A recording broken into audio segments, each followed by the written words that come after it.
siapa pakai online kan bisa. Namanya mau berhemat.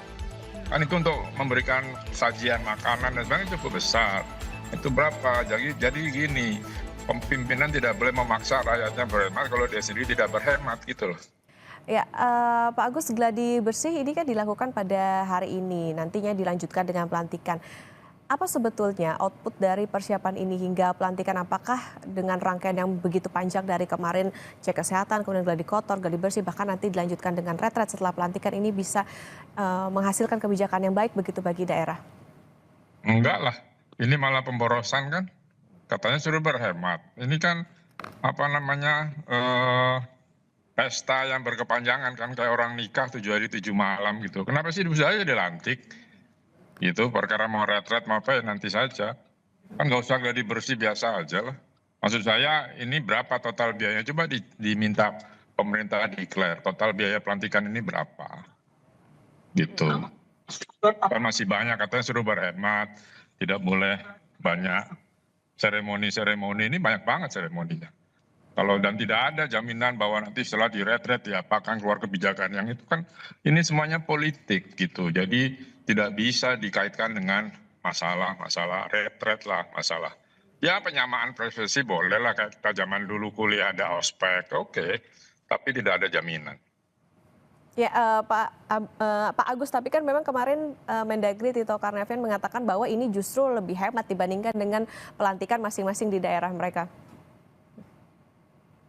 Lebih apa? Leb- Lebih apa?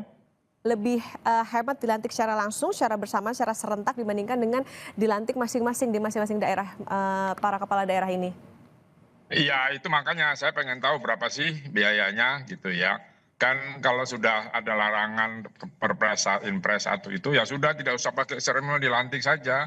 Yang melantik siapa pakai online kan bisa. Namanya mau berhemat. Kan itu untuk memberikan sajian makanan dan sebagainya cukup besar. Itu berapa? Jadi gini, pimpinan tidak boleh memaksa rakyatnya berhemat kalau dia sendiri tidak berhemat gitu loh. Artinya memang lebih baik di masing-masing daerah begitu Pak, tidak dibawa Iya, ke masing-masing Jakarta. daerah dan pakai online saja kan? Kan bisa. Oke, Kan semuanya katanya mau online, pakai working from mana lah. Ya sudah, online saja. mm. Kan Termasuk hemat toh.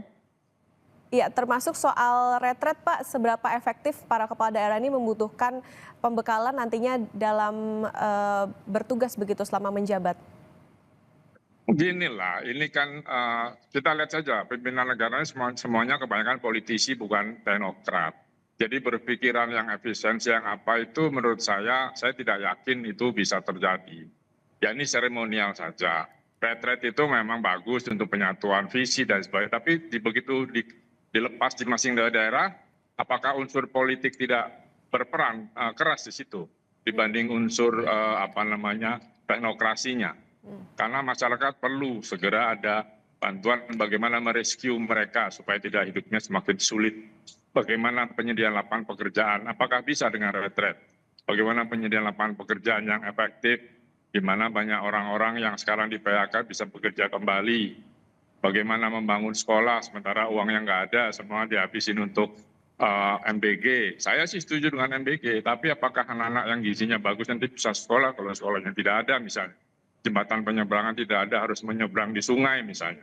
Itu kan hal-hal dasar yang harus dipikirkan tanpa retret sebetulnya.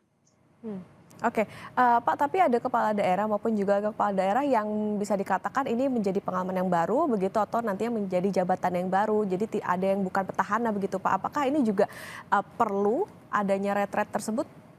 Setidaknya ada Kita dampak ambil positifnya Pak, Pak? gini, kita prinsipnya sesuai Inpres 1 2025-nya Presiden. Bahwa kita semua harus berhemat. Hilangkan semua seremonial tidak perlu. Perlukah retret ini? Ada yang bilang perlu, ada yang tidak. Kalau saya dari sisi penghematan tidak usah. Pelantikan lewat saja Zoom selesai, toh sama sahnya.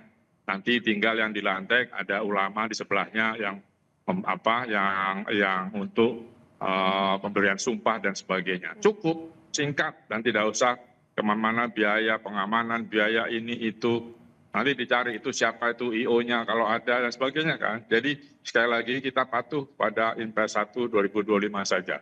Hmm. Laksanakan. Tapi ini sudah terlanjur, ya kita lihat nanti rakyat akan yang terlukanya seperti apa, karena kita disuruh melarat terus gitu tanpa pekerjaan, sementara pelantikan pejabatnya seperti itu, belum dilantik saja pasti nanti sebentar lagi ada unsur-unsur korupsi terkena. Sudahlah, kita tidak usah angan-angan ini hal baik, tapi bukan saatnya untuk dilakukan karena kita penghematan. Kita ikuti saja perintah Presiden.